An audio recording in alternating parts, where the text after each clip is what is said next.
Not only that, we also succeeded through that program to remove job biases, because job biases in Nigeria is one of the major cause of poverty. You see a graduate with certificate in agriculture, in auto mechanic, in renewable energy, in digital world, but if you ask him, please go and establish a small shop, no, I wanted to be a clerical officer or somewhere in an office where he'll be earning less than 100,000. And then if he establishes or without removing that biases, he can develop an office that in a day, in a month, he can make up to $1 million. And probably employ other people. Yeah, employ other people. And that's that's what we are going to discuss now. Our successes in the skilled trades program that we have just done. We also have succeeded in seeing that working together with various state government and military establishment, to especially where we know that really safety has been achieved to at least to acceptable level. We are working with state government to see how much we can repatriate Nigerians who are outside the country to come back to voluntarily on the express interest to be resettled in the country, and that we have done with Borno State government. We have brought so far almost 7,000 Nigerians that are in Chad Republic. We are working now together with United Nations Human Rights Commission to see how much we can also repatriate from Cameroon Republic. And not only that, we are also in charge of internally displaced persons in the country. We have tried to succeed how much we can improve in terms of relationship between host community and the internally displaced persons in those areas. And if you go despite the fact that there are some crises in Benue and some Plateau and some certain part of the country, but we have still succeeded in developing a strong cohesion between the internally displaced person and their host community. And this has also given us the ability to come up with a sustainable, durable solution in terms of having an understanding between the host community to give land to the internally displaced person, and through our own memorandum of understanding between Federal Ministry of Humanitarian Affairs, Federal Ministry of Agriculture, and our agencies, the Refugee Commission and NALDA.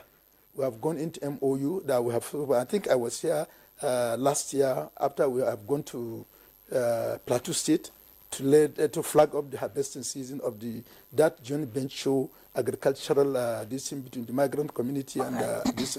So also we are also responsible for the senior citizens. There are a lot of things that we're also going to share what we have done and what we are doing. So if you look at it so holistically in terms of economy you are taking, even just a few weeks ago, we've just had a meeting. A lot has been done under the office of the Vice President. And we have developed a proactive approach, most especially to those flood-prone areas.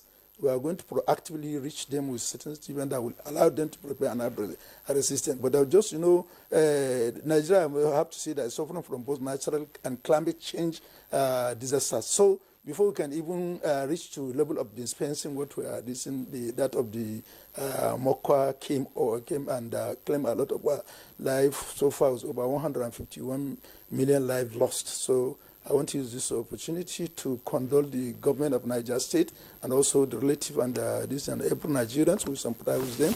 And we are working hard to see how much we can support this kind of thing.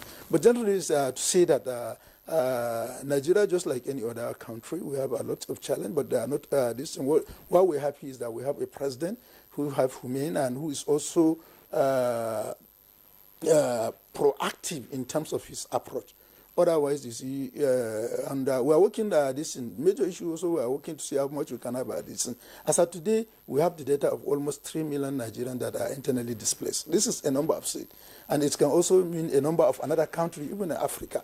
So you can see. So, and the only thing also we have to also thank Nigerians. Nigerians have been supportive to the government, and they have been prayerful for the country to remain peace and this.